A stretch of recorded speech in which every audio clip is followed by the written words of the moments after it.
Hello, can you hear me now? You should be able to hear me now. Happy Pride Month. I'm Leah Bison, and I'm back to take you on a tour of this month's episode of Forza Monthly. We've got the schedule here for today's show. First things first, we got Series 24 update with Dave Orton from Playground Games. Then we'll be moving on to the Special Olympics event, where we'll be having a chat about the Special Olympics. Not too long ago, Xbox and the Special Olympics partnered for a Forza Motorsport 7 tournament, and we get to tell you all about it. After that, we're going to look at the Esports update with Ali Tak. He'll be back to report on more events in the Forza community esports world. And finally, we're going to meet another requested community member who has been making cartoons for the community since the very first Forza Motorsport. So, first up, we're going to welcome Dave Orton, the game designer at Playground Games. Welcome to the show, Dave. Hey, thanks so much for having me. So, yeah, it's a real honor. It's my first time doing a Forza Monthly. So, yeah, happy to be here. Absolutely. Welcome. You're going to be telling us all about Series 24. Apparently, we've got lots of lovely new cars. So for those of us who missed the Forza Horizon 4 stream earlier, please tell us what's coming and how do we get it in our garage? Right. So we've got 4 new cars coming. First up, we've got the Zenvo TSRS. Now, this is an absolute beast. 1,177 brake horsepower, supercharged V8, 0 to 60 in 2.8 seconds. So really, really super fast car here. It looks fast, if a car can look fast. Yeah, we'll just wait, yeah. And it sounds brutal as well. Like, is this street legal? If this revved up outside my house, I'd be fuming. So amazingly, this is street legal, yes. I don't really know how they did it, but yeah, the thought of driving this just to go get some milk would be incredible. Seems a bit overkill, doesn't it? Yeah.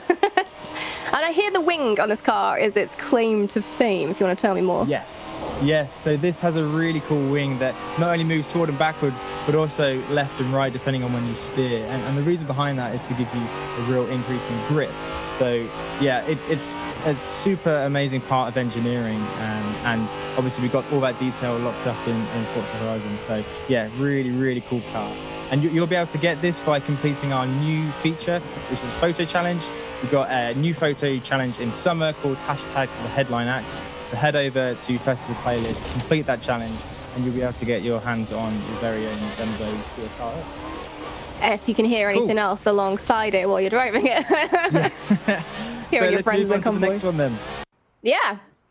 Great. So this is the Ford Escort Mark II from 1977.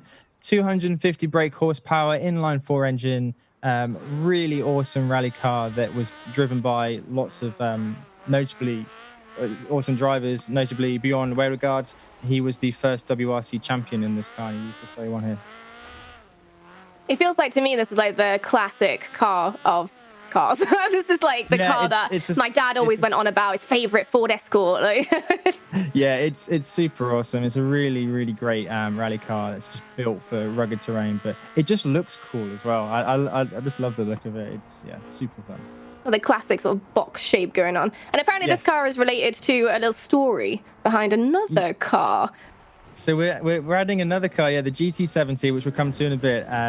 This car actually pretty much took the main stage from the GT70. So this was kind of Ford's main showcase rally car. The GT70 just couldn't quite get to it, but we'll talk about that in a minute.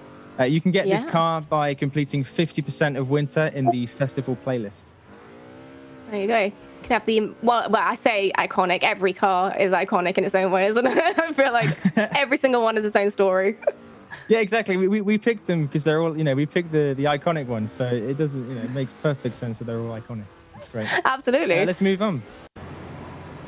Cool. So this is the 1985 Mazda RX-7.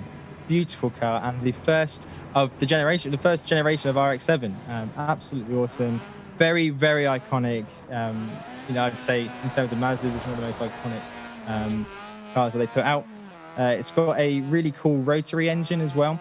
So it's different to piston engine, but what that means is it's got a really smooth but high revving engine, so it sounds really loud and really, really cool car. Yeah, and how do you unlock this car in the Series 24 update?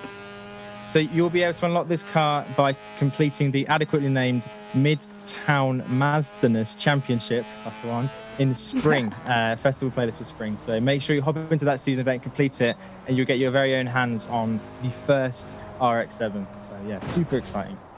Amazing. And finally, we've got the car we teased about. The one we've all been waiting to see. It's the Ford GT70. So this one's got a really interesting story. It was designed to compete against cars like the Lancia Stratos and the Alpine A110, which were dominating time at rallies at the point. So this was kind of Ford's, it was hoping to be Ford's answer to that. But it didn't really live up to the hopes that they'd had, and didn't really perform that well. So it's kind of got an interesting story there, yeah. Yeah, it's like a bit of a rare car, isn't it? Bit of a very few made, I've heard. Yes. So there were only 6 of them made. You know, they set out to make about, I think, 500 to fit in with homologation rules, but only 6 were made. And then of those 6, only 3 of them were raced. So yeah, it's a bizarre story. But of the 3, the one of them had frequent mechanical issues during its run. The second, unfortunately, crashed into a bridge and didn't even finish. And then the third one, it kind of did perform, but it was just plagued with issues throughout its run. So after that, the GT70 development was stopped pretty quickly after that, because the Escort Mark II, the one we saw earlier, was the better one to go for. And that's one of the cool things about, just games like Forza Horizon, really. This is a car that only potentially, 6 people in the world have been able to drive properly. And you can do it. You can drive it. That's so cool. Exactly. You can all get your hands on one. And that's what I love about it. It's like the story behind this car is the car that never was, right? And but now you can get behind it. And you can get this car by completing the Up Your Streets Championship in autumn, which is in the festival playlist. So make sure you get down to that. Super, super cool car with lots of history behind it. So yeah, super excited to see you guys get behind the wheel of it. Like a car that almost didn't happen, as you said to me. And it sounds like a meaty car as well. Yeah, it does. Yeah, it's awesome. Absolutely awesome. So yeah, they're the 4 cars we're adding for Series 24, along with a wealth of really hard to find cars as well. Oh, lovely. So, earlier, I heard you talk a little bit about a little thing called photo challenges. And I think people who are watching probably want to hear about it as well. So, what are the photo challenges? So, photo challenges are a new feature we're adding to Series 24. They're basically challenges you have to complete with a photo. So it's kind of in the name, really. So you have to take a picture of a car, maybe in a specific location, maybe a specific car with a landmark in the background. A few examples of that would be something like a Lamborghini with the lighthouse, or a Ford Anglia with the viaduct in the background. So really taking you to really cool, interesting places to see your take on the photos. And each of these challenges is like it's got a hashtag in the title, right? So like, what are you doing with that? Yes. So yeah, every single challenge has a hashtag, and the reason for that is because we want you guys to share your photos online. Maybe compete with your friends so you can get the best photo. We're always blown away by how creative the community is. You guys create fantastic photos, and that's actually partly why we put this feature in. We want to reward people for making and taking fantastic photos. So, for example, the photo challenge in summer, you're going to get the Zenvo that we just looked at earlier. So there's some really cool rewards that we can tie behind this new feature.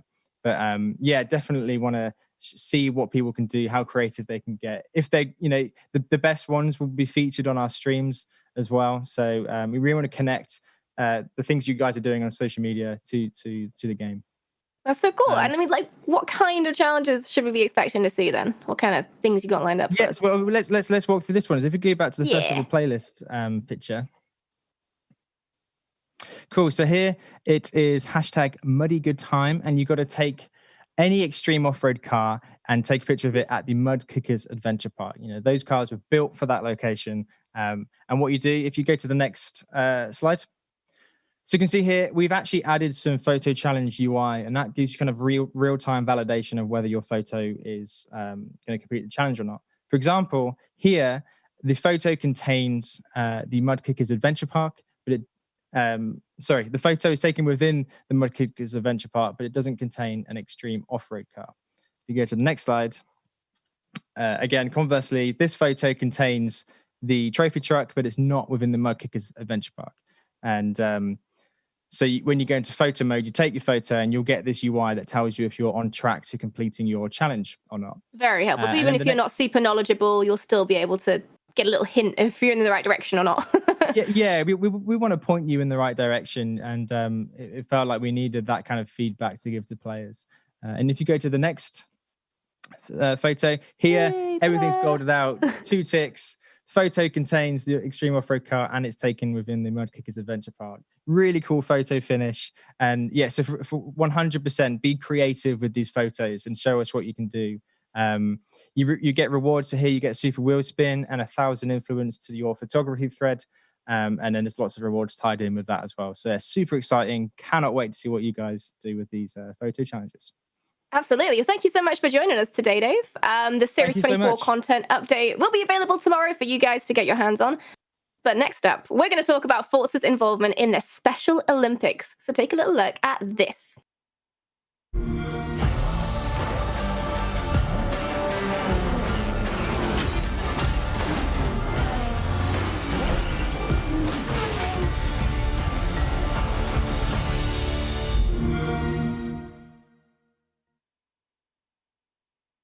So we wanted to chat a little bit about Special Olympics and how Forza have specifically been involved. And today we'd like to give you some idea of what a Special Olympics virtual event means to its competitors. So it is a very big deal. And we are joined by Jen Panettone, the program manager of Xbox's Gaming for Everyone team.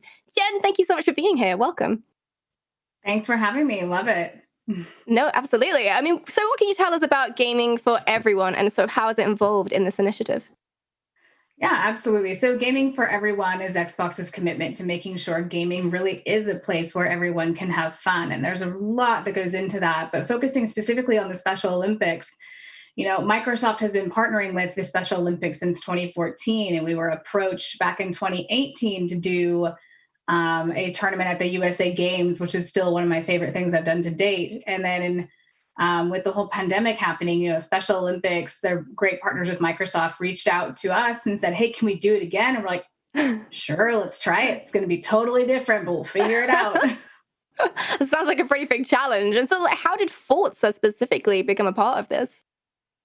Yeah, Forza, we picked the game specifically because just the sheer amount of, adaptable controls and different inclusive aspects and features that are part of the game. So it was, we used it back in 2018, and then we were talking about 2020. We're like, you know what, Forza, we had a great time with 2018. Let's just keep it going with 2020. Absolutely. So, I mean, this started back in 2018. So what's the journey been like over the last few years? Yeah. In 2018, we had the USA Games in Seattle, Washington, which Microsoft being headquartered in Redmond, Washington, just right across the lake. They came to Xbox and said, hey, we want to try this thing. And we were like, cool, tell us about it. And they like, we want to do an esports tournament. It had actually been brought up. Microsoft has a hackathon, and there was a Hack for Good challenge. So people are like, how can you create some idea with a nonprofit that is brand new? And this came out of that. And so we tried it, and we really, something that was really important to us is, esports is becoming more and more prevalent, as the years go by. I mean, I always joke that I was born 10 years too early because my brother and I would have gotten full ride scholarships to college for esports. And so we just decided, like, let's try it, see what happens. We want to kind of lower the bar to entry because esports has gotten so competitive, but also maintain that competitive rigor and the action. And it was, in 2018 was such a huge success. We had a national turnout. And in 2018, we decided, let's go bigger, see what happens. But then with the added challenge of not having a physical event. And so taking the learnings that we had in 2018, but applying them to an all virtual experience due to the pandemic, because a lot of the services that are offered to Special Olympics athletes are drastically impacted right now. A lot of the traditional sports were being canceled, and a lot of the isolation that people are feeling every day right now due to COVID is actually norm for a lot of these athletes with intellectual disabilities. And so not only is it a great opportunity for them, it's a great empathy building exercise for everyone. And we were just so happy to be asked to come back and do another one in 2020. I mean, absolutely. And you're talking about all of these gamers that are at home right now. How did you access them, and how do they sort of compete to qualify an event like this? So we partnered really closely with the Special Olympics on this, and we reached out to different states because there is a Special Olympics International, national, and state level. And we reached out to states and said, "Hey, who's interested? Who's got time to help us work on this?" Because I'll be honest, it was a tight turnaround. So we had like 14, 15 states reach out this time. In 2018, it was about 5 to 8. And this time, we worked with Turn 10 and Forza Motorsport to give here's the cars, here's the tracks. We need your prelim times. And so they would work with the Special Olympics representative in their area to get the results. And then we would create, here's who qualified, here's who didn't, and then let's just go from there and see what happens. And we had 35 amazing athletes show up ready to win this year. Amazing. So you kind of just gave them a template and said, right, here you go. What have you got? Exactly. Give us what you've got. Like, just tell us when you're done. I mean, so Xbox are clearly so heavily involved in this. Are they sort of facilitating any other sort of social good gaming this year? Oh my goodness. There's been a lot of social good and just programs coming out of Xbox recently this year, especially with COVID-19 and a few other different causes that are happening. But specific to Special Olympics, we're happy to do this and we're looking forward to see what comes next. Absolutely. And like on a personal level, it takes just a lot of effort to push this stuff forward, especially in a space that doesn't already have an area for it. You're kind of paving the way. So what keeps you going through this? Oh man, I live for this. I absolutely live for this. I think I've always wanted to be someone who helps others, and gaming has always been hugely impactful to me. I had an older brother growing up, so I didn't get to have Barbies or any dolls because he would break them because he needed a player 2 for Turtles in Time. So, video gaming was just the way my brother and I connected, and it connected me to a bunch of really interesting, amazing people all over the world. And it's something I maintain is it's a force for good. And so being able to provide that opportunity to others has just been one of the greatest, achievements that I've ever been able to help facilitate. Such a lovely thing to be able to look back on as well, and know you've helped so many people. Well, I mean, speaking of the event itself, we're going to be joined by Ali Tak next, our good friend. He's going to give us a breakdown of the action from this year's event. Welcome, Ali. Hello. Hey, thanks, Leah. Thanks so much. Yeah, listening to you and Jen converse about it, that just reminded me what a pleasure it was to be a small part of this competition. Just an amazing atmosphere and something I hadn't seen before. Just so much goodwill around the whole competition. Yeah, I mean, watching a recap of the 2018 event in particular, you could see everyone was so happy and enthusiastic, and the vibe was just amazing. I mean, what was sort of the most striking moment for you, particularly during the event? There were a bunch of moments where there was really close racing. There was one in I think the Division 4 with the Porsches, which was incredibly close. I think a driver reversed across the line at one point to take the victory. So there was some amazing moments of racing, but also the moments when we changed from Forza and hopped into Minecraft and saw the celebrations there. So many nice moments throughout it. Amazing. And was it clean racing? Was there a little bit of dirty racing, some trade and paint going on? I think everyone out there definitely wanted to win, right? So there was the keenness, the urgency to make an overtake from time to time. Some of the racing was a little bit more bumpy than other bits, but in general, I think it was just a really good example of people getting out onto Forza Motorsport 7 and having a huge amount of fun and just enjoying themselves on the track. Absolutely. I think we've spoken enough. Let's have a little recap of the action that went on. We were started off with Division 1. The drivers were split into 5 different divisions. And in this one, it was a very close race between Simon Van Gaysen from Washington, who was running very well, Soprano Cheetah. You can see him here in second place, I think just taking the lead in this clip, and took 2 victories in this first race. This was in the Hyundai Veloster. It's a little front-wheel drive sort of tin top, as they call them, sort of very agile little cars, and you can really throw them around the racetrack, and you can see that from the way that these two were driving next to each other. Some really close racing, and definitely some, I mean, as I was saying, there's that urgency to overtake, that want to win, and I think that's what makes it exciting and makes it enjoyable to watch. I mean, they're clearly all sort of racing to win for sure. I mean, is that something you noticed as well, Jen, like in person at the event? Was there a lot of sort of competitive spirit? Oh, absolutely. Absolutely. Being back in the green room before the event, the competition was just palpable. I mean, everyone's there to have fun. So it's always kind of a good spirit of competition, but they were there to win. What was the Minecraft part about? What's going on here? This was awesome. This was a whole arena that was built for the competition by the guys over at Minecraft.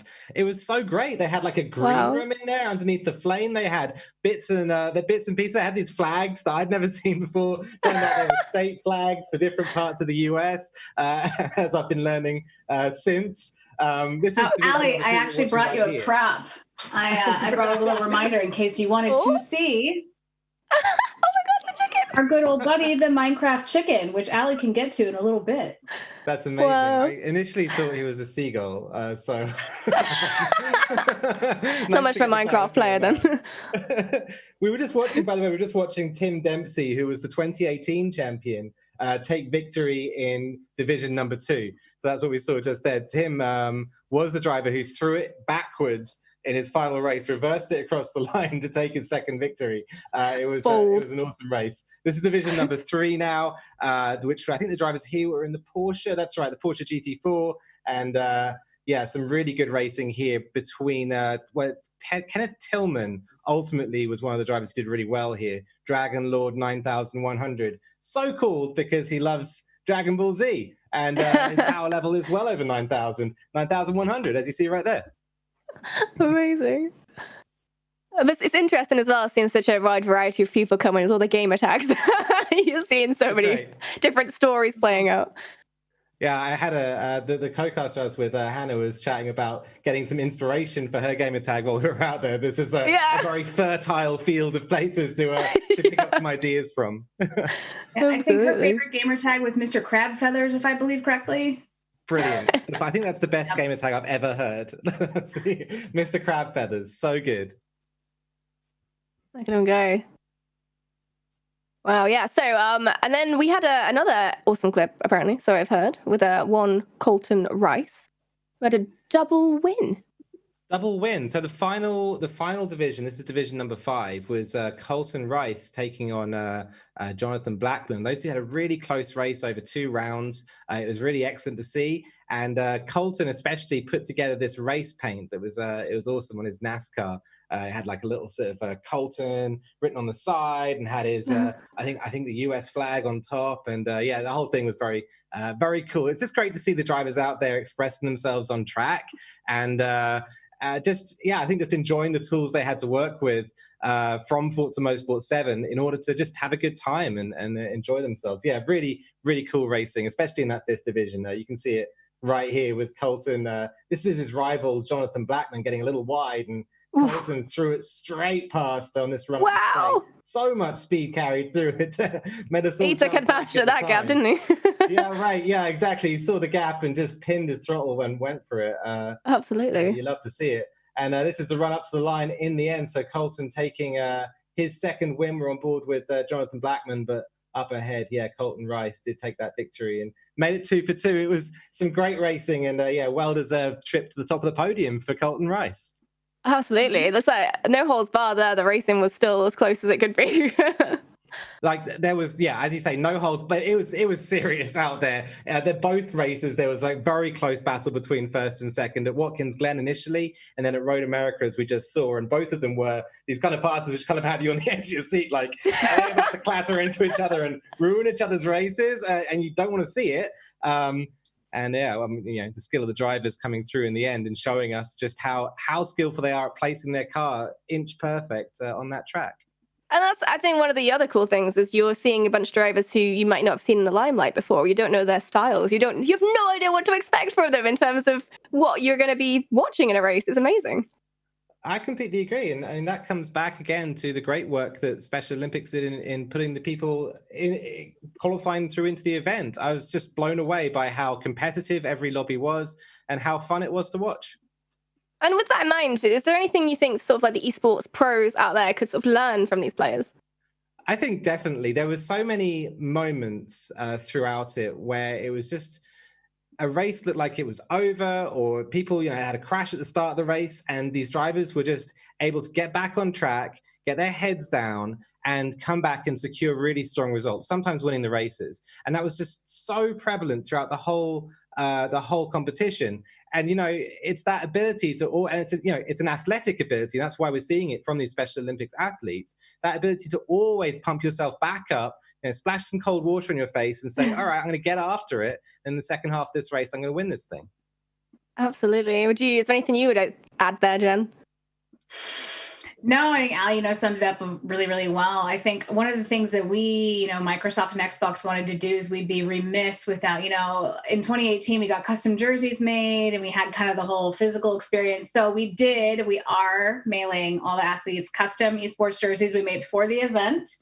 And we actually have medallions that we had made that have the Forza Motorsport logo on one side and then Minecraft on the other, just as a reminder. It's just a little physical memento of you made a piece of history and you did it. Absolutely. And it means so much to be able to look back on that and think, I was part of that. Amazing. Exactly. Well, thank you so much for joining us, Jen. Speaking of the pros, it's time to roll this conversation right over into the community esports update. So we're going to say goodbye to Jen. Thank you for joining us. And we're going to take a look right now at the legendary lap. Is Sebring Raceway, the birthplace of American endurance racing.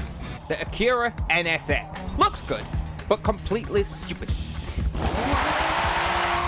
Box goes defensive on the run into T17. Lightning with the over-under up the inside and pushes that move for the lead. Will take it. Crazy. Frustrating. I'll just get in trouble with whatever I say. It's going to be the first difference maker here as they run through the twists and turns. Chasmo with a little bit more of a rotation through the right-hander, more than he would have wanted. Then Asics able to get on the power earlier. Will find 1 car length on the exit to Sector 1.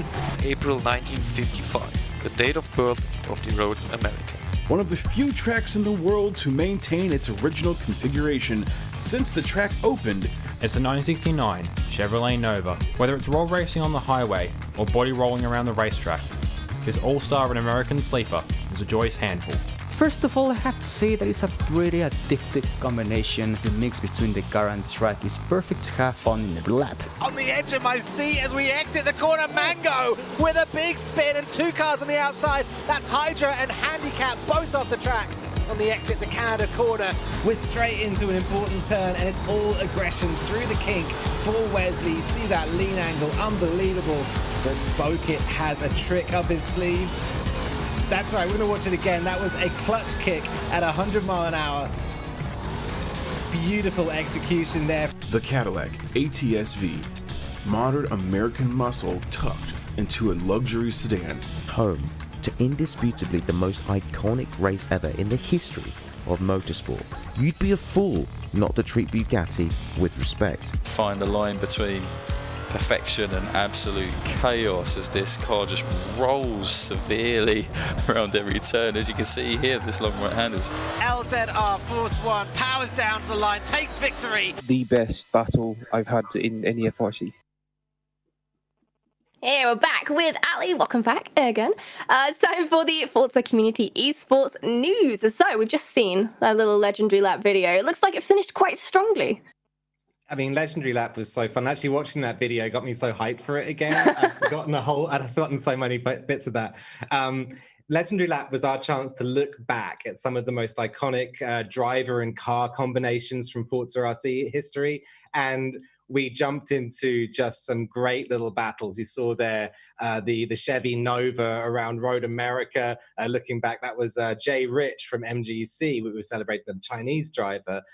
We looked at it's Sebring. It was the Cadillac ATS-V, and we were looking at that battle, 3-way battle between Box, Racers, and Lightning. So many different moments, and also great to be able to get some community voices out there chatting about it. A massive thank you to everyone who helped put together videos for that, because they're just such a diverse amount of people chatting about cars and tracks that they love, and the moments from Forza RC they really enjoyed. I love that. Everyone watching right now, you could be involved if you wanted to. You could do it. You could do it right now. Sure. I have to ask, what's the clutch kick? I was watching it and thinking, what's that?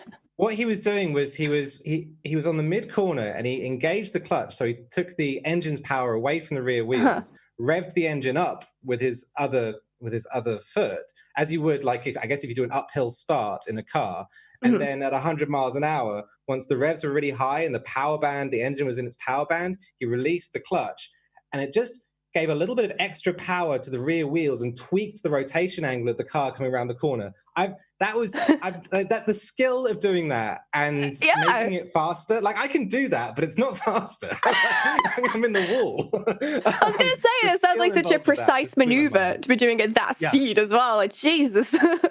It's crazy because these guys are, the amount of laps they're putting in, the amount of finesse they're getting down to about how to get that car around the track, and the exact control inputs required to go the fastest way leads them to making up these amazing racing lines, these incredible techniques, and just perfecting them on track. It's awesome to see.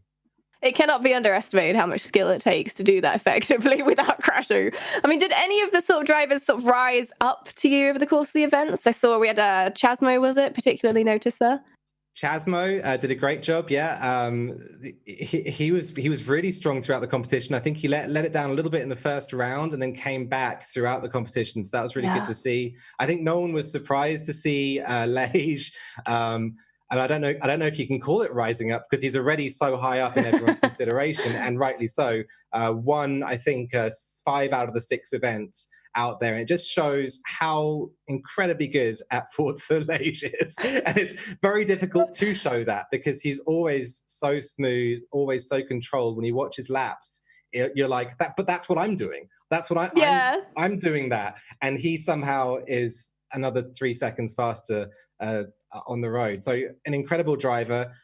There were some names though out there who really did a strong job, and that's like DOR Stamina, Brad out there in the community, putting in the laps and putting in the time, and rising up through the ranks, I think getting a top 10 finish in the end.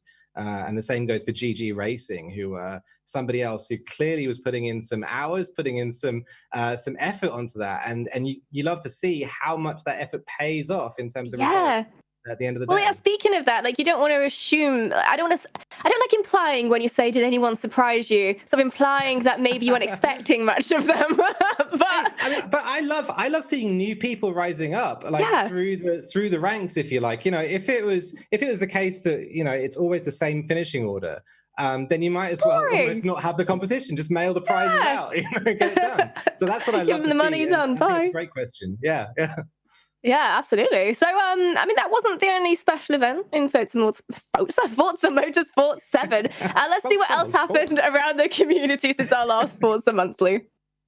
The highlight of this month on Forza Motorsport 7 for me was the Virtual Mini Challenge UK, a race series supported by Tora and only driven by real-world racing drivers from the Mini Challenge UK. The real-world fans even started to organize watch parties via Skype, so we had a really great community. All those fans and viewers are also hoping for the next series to come.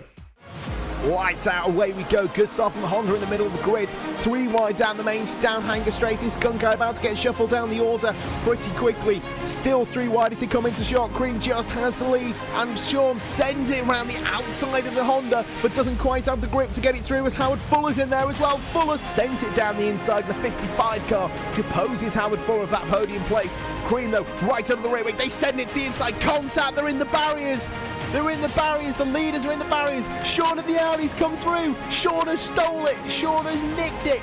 Sean steals it in the final corner to win round number 12 of the championship.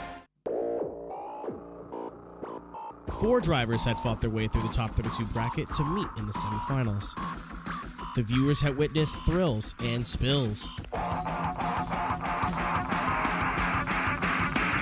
Now, the deciding battles for the winner, for the winner, for the winner, for the winner, for the winner. Big entry, big entry. It's working. Not being Bailey. How's it going? Right into the door. European into turn 1, doing everything that he can in the lead position right now, but Moody is not letting him get away with it. Preston, big angle up in the lead position, almost backwards into turn 1. The Honda Civic not only able to try to do something with it up in that lead position. Big angle into turn number 1. Hits the line beautifully as well. Up the hill now, Chandler. He's in the other zone. He does just that. Massive fight for Chandler. Preston is the winner of the ESCA exhibition at Road Atlanta. I don't know about you, but that music gave me like real thrash, like, I don't know, 2015 to 2005 flashbacks of montages, like insane totally, movements. Totally. What sort of stood out to you this month? There was some really, I mean, first off, yeah, no one makes a highlights video quite like ESDA. It just feels like those kind of classic Halo montages, you know? You'll see this great stuff. I was getting really excited watching it as well. The first two videos, first of all, are both from racing, so not from drifting. That was Forza Track with their WTCC championship. It's a big shout out to LMP Stats, Track Crow, and Northellen, who came 1, 2, and 3 in that championship. You can check out more stuff from Forza Track at forzatrack.proboards.com. The second championship we saw was the Tora Mini Challenge, and a big shout out to Ryorg as well, who streamed the whole thing. That's at twitch.tv/Ryorg. Ryorg's been doing some awesome stuff with Legendary Lap as well. It's been good to see him making content in the community, so definitely someone to support. A third thing that's happened in the community wasn't in our highlights reel there, but it's really cool, is FTC Racing, who are putting together like a 1990s GT racing championship. And this is like, it's been put together really well because it's kind of all these cars which are almost road cars, kind of like homologation specials, if you like. And they've kind of turned them into racing spec cars and built them out really cleverly and then put them out onto the track against each other. Right now, Platinum's in the lead of that in the GT1s. And Mellish as well in the lead of GT2. So it's a really cool championship and definitely one to check out there as well. Amazing. And then you said you saw the drifting as well. It looks pretty amazing. So how does that work? Yeah, I'm not going to pretend to be an expert on drifting, but it's amazing to watch. I love seeing it. It's all about sort of the art of getting the car sideways, holding that angle, and kind of being smooth with it, right? And as a racing driver myself, as someone who comes from racing, the idea of being smooth is like very auditory. It's about listening and saying like, when are the tires squeaking, and then I should dial back. You don't want to hear the tires squealing. Obviously, that's not the case with drifting. So their idea of what's smooth is a little bit different. That's about holding your drift angle and having like a real nice crisp slide through the corners. Amazing to see Preston, the winner there of the drifting competition, the ESDA exhibition round, CI Chandler in second, and that's AOM Looney in third. You can check them out at official_ESDA on Twitter, and I strongly suggest you do, because they do some great events if you're into drifting. Amazing. So it sounds like another case, the same thing in racing, where it's a lot harder than it looks. Everything seems to be a lot harder than it looks. I feel like I play a lot of Forza. I cannot get drifts. I can't make it work. I don't know what's wrong with me, but yeah, it's really difficult. I mean, I just wiggle the sticks around and hope for the best. I'm like, sometimes it works. Amazing. Infinite control inputs over infinite amount of time. You're like monkeys and typewriters, right? Exactly. You'll get there, yeah. So what else do we have to look forward to in July for community esports? Take us through the calendar. We've got an awesome month coming up ahead of us. First of all, the Le Mans Esports Series are going to return. That's with a new Rivals event. That's at COTA with the 2009 Peugeot 908. It's going to be a whole lot of fun. Next up is the FTC GT Championship, the one I was just talking about with the 90s cars. That's the round at Spa that I've highlighted there, because everyone wants to race around Spa in those awesome 1990s GT cars. The British GT Championship, organised by Tora, is heading to Silverstone the same week. So both big events that you won't want to miss. British GT at Silverstone makes a whole lot of sense, doesn't it? After that, New Wave Racing are taking V8 supercars to Road America. And then we've got, in that same week, the WeatherTech Sports Car Championship run by the Online Racing Collective at VIR. And that round will have no prototypes, as some of the rounds of the WeatherTech Sports Car Championship in real life just have the GT cars and don't have the prototypes. That's one of the rounds there for that virtual championship. Finally, this is a really cool one to end it off on. New Wave Racing actually appearing twice in our best hits for July. That's a round of the Porsche GT3 series at Bathurst, which is a track which is mostly like, it's a bit like the kind of Forza version of Rainbow Road, if you will. It's like very tight, very, very like concrete walls on both sides. It's an incredibly difficult track to like hot lap at, but then taking it out and trying to race there is a whole nother thing. It's going to be awesome. Take part. That sounds terrifying. It's very difficult. Yeah, I can imagine. Yeah. Well, it's been a pleasure as always. Thank you so much, Ali, for joining us today. Cheers, Leah. So, guys, we know how much you enjoy seeing some of the best photos from the Forza community, so we've got a little montage of the latest and greatest here just for you.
Lovely. I'm always so impressed by how just artistic you guys are. It's so good. It looks so fabulous. Well, as we continue to bring you some of your most requested creators from the community, we got another one of your choices that particularly stood out to us.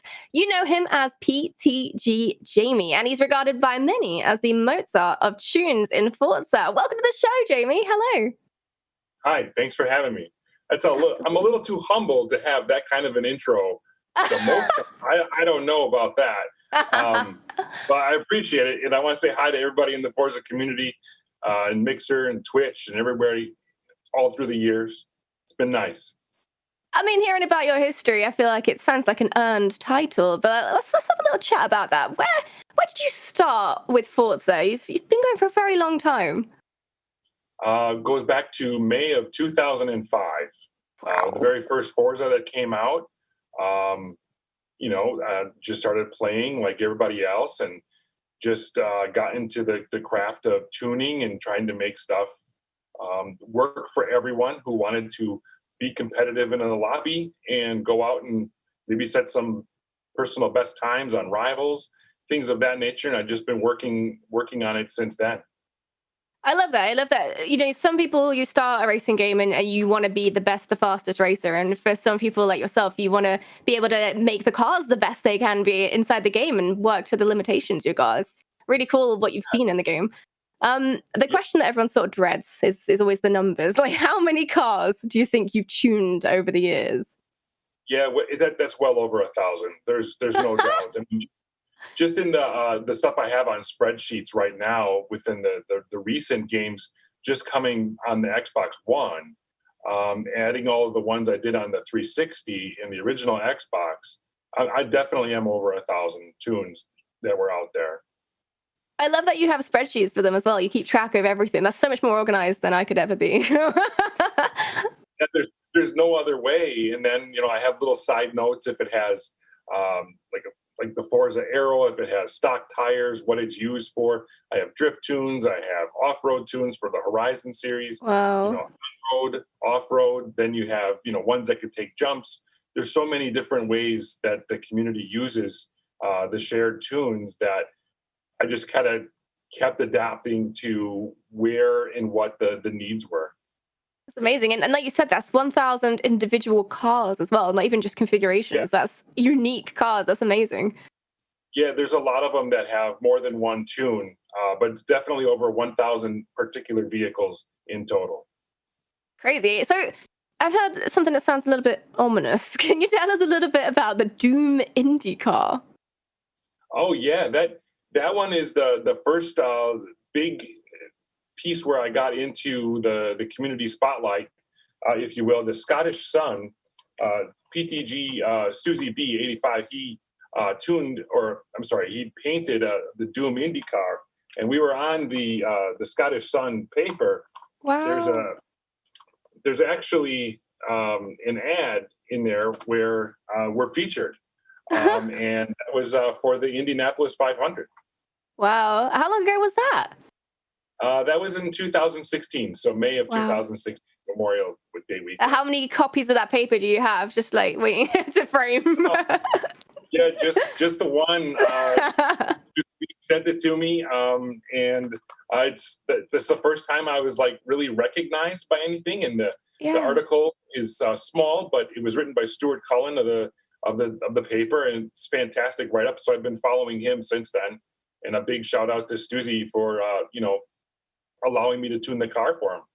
Absolutely, and it's amazing that it's just come into the real world. It's all the real world, but it's a physical manifestation of what you've been up to. I mean, speaking of that, is a lot of people bring their passions from sort of racing games into the real world of motorsports. Is the same? Can that be said for you as well?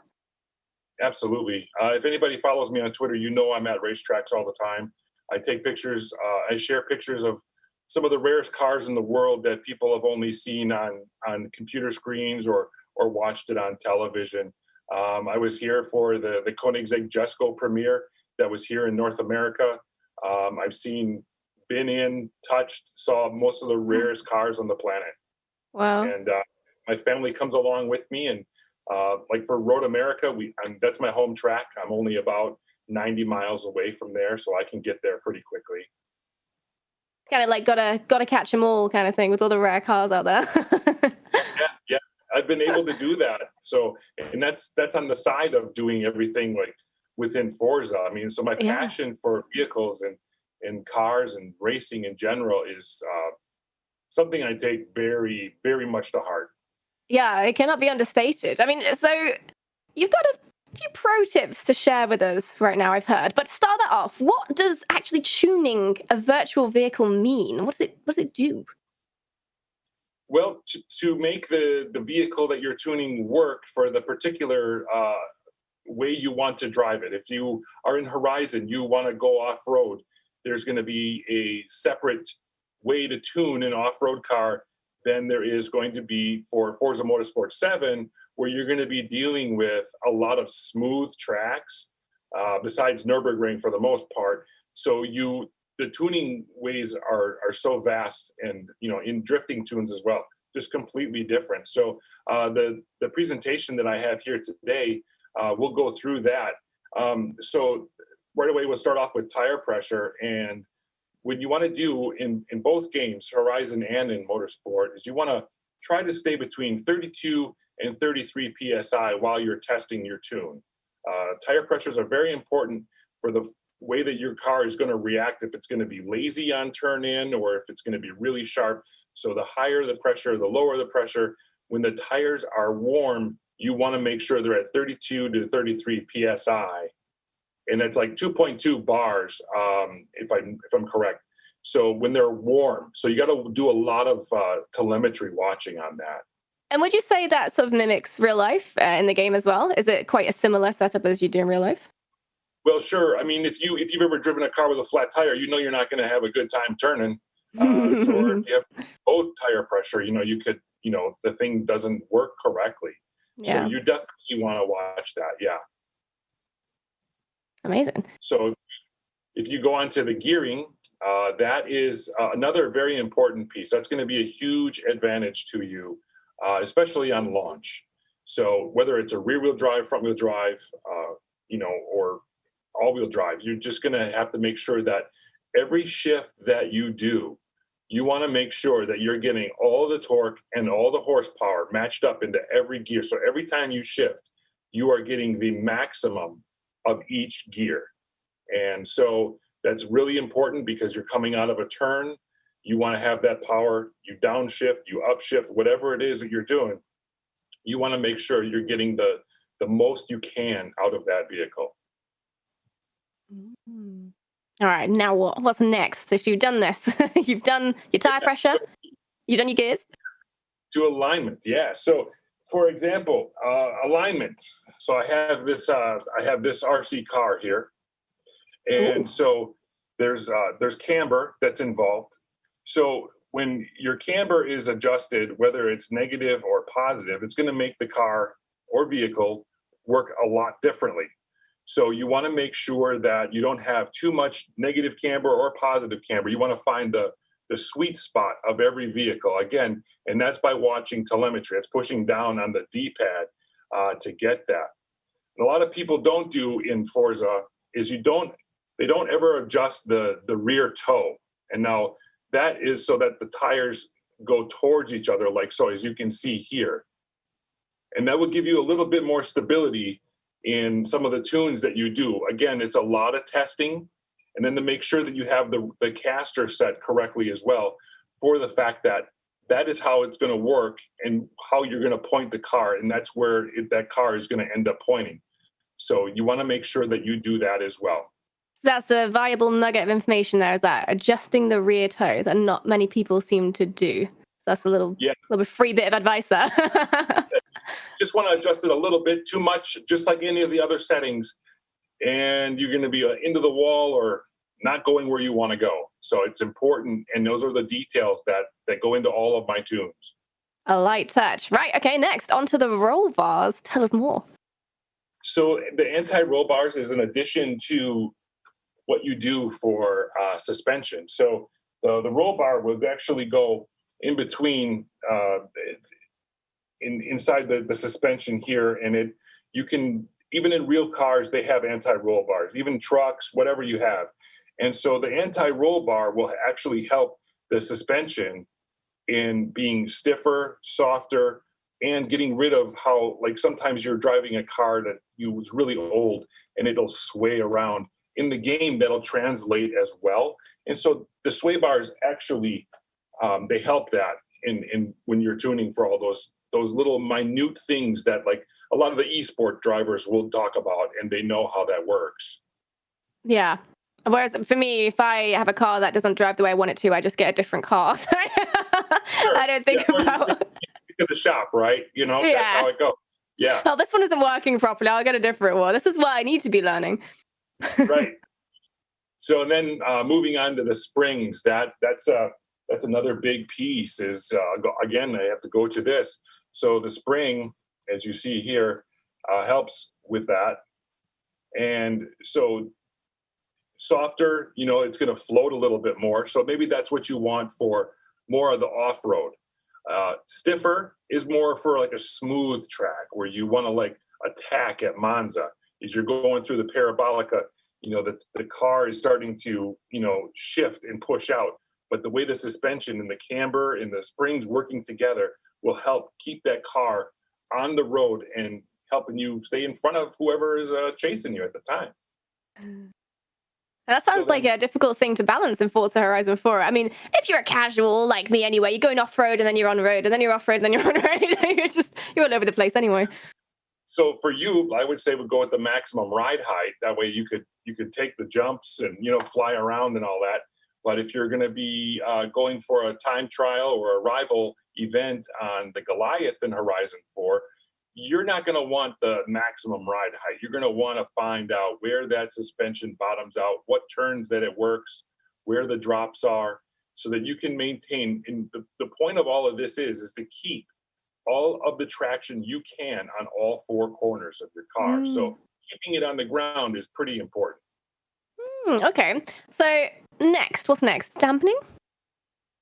So with damping, sorry. Yeah, so the damping is all, again, part of the suspension and how fast and how slow the suspension will react in regards to, let's say you're going over uneven terrain, or there's a part of the track that, like Laguna Seca at the corkscrew, for example, you'll have, one tire way up here and you'll have the other tire way up here. And so you want to make sure that when you come back to the flat ground, or if a wheel comes off the ground, that wheel comes back down quickly, back on the ground. Okay. So it's kind of just smoothing it out a little bit, so it's not as always yeah, looking for okay. that balance. Yeah. So the arrow, it's huge in the Forza world. It's huge. It's a huge advantage to a lot of people who tune. You have so much going on with the suspension, but the arrow can really add a lot of traction for a lot of the drivers out there in turns, high speed turns, and so on. What you don't want to do is you don't want to have too much arrow where the car is going slower down a main straight. So if you're in Forza 7 and you're going down the Mulsanne at Le Mans, that's going to be slowing you down and someone's going to go right past you. You might be able to catch them in the turns, but so again, finding that correct arrow balance. For my tunes, for the most part, I do like to tune without arrow because I believe that you can do that. You can do that successfully.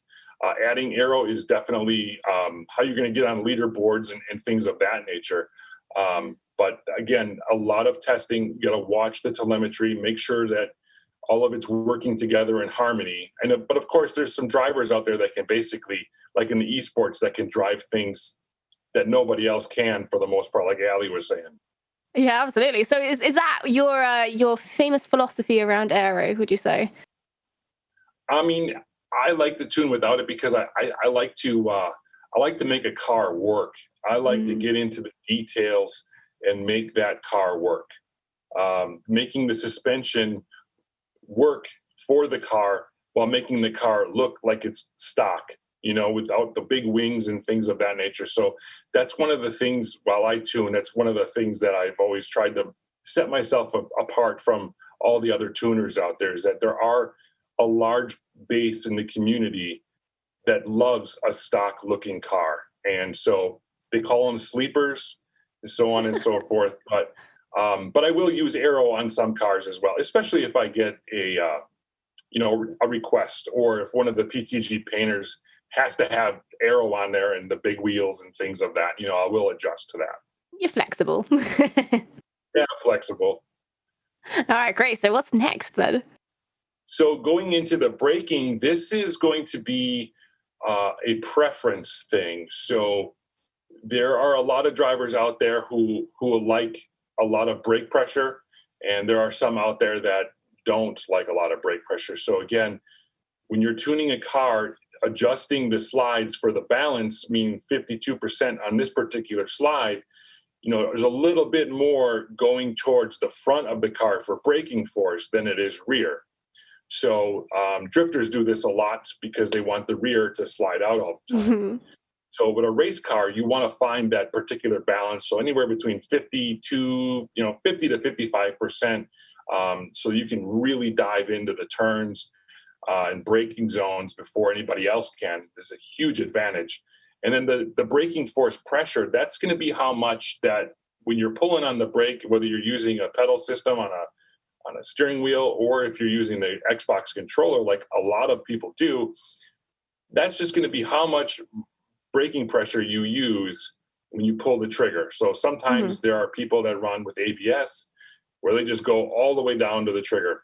Where something like this, you can, lightly get into the brakes, achieve the maximum braking, and get in and out of the turn. You got to be careful with the Xbox Elite controller there, where you have the hair trigger on and you realize you're not actually accelerating the full way or braking the full way. Right. All right. So what's the final slide in the tuning pro tip lesson? So in the differential, if you're going to be starting to tune your own cars, always put in a race differential. It doesn't cost you any PI like it did in the past Forzas. So what that is you can adjust the acceleration and the deceleration of how the car works and how it's putting the power down to the ground. So in this particular slide, we are looking at a 92 Ford Escort RS Cosworth that I tuned in FH4, where it was just all power. It was all for fun. It was for taking out on the Forzathons.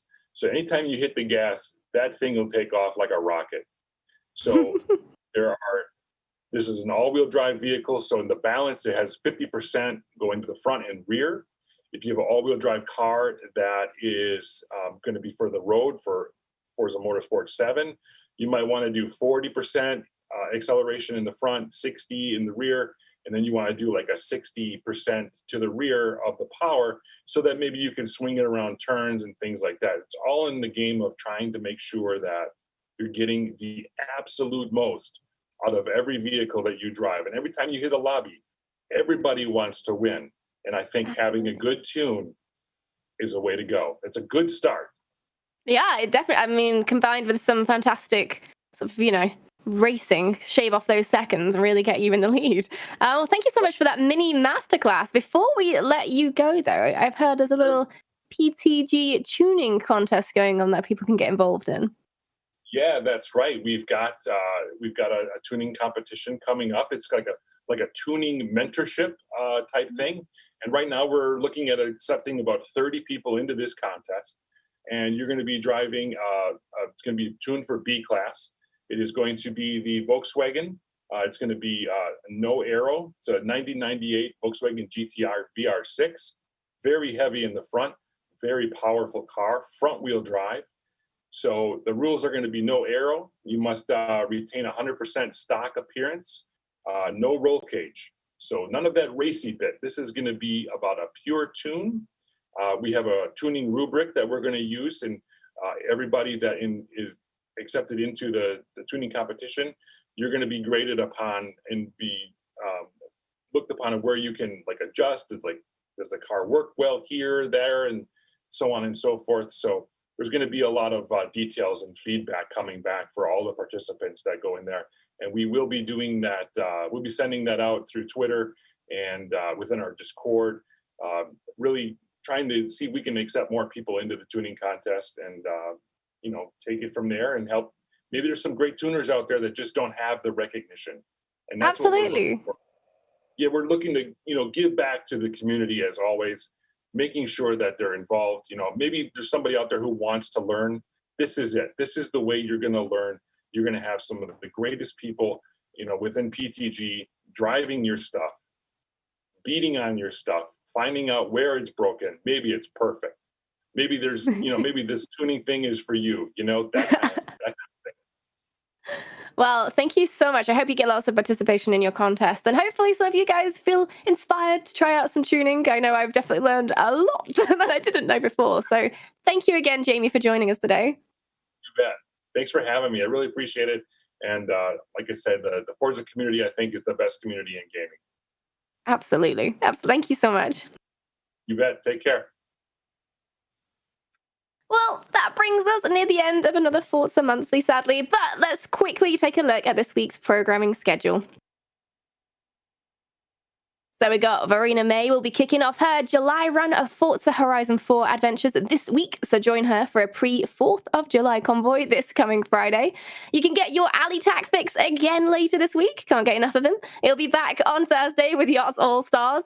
And as you can see here, we've got a lovely lineup for the rest of the week, so tune in whenever you fancy it. Thanks to all of our wonderful guests again today, as always, and to you, our viewers, for tuning in. Answers for all things Forza today. We'd like to leave you with one very sweet treat as we close. This video you're about to see is the work of another PTG favorite, PTG Fox. You might remember his Forza Monthly appearance and his jaw-dropping Forza Horizon 4 created animation from last year. Well, he's at it again, and as something new for all of you, created entirely in the Forza Horizon 4 livery editor. Take a look. We'll see you next time. Bye!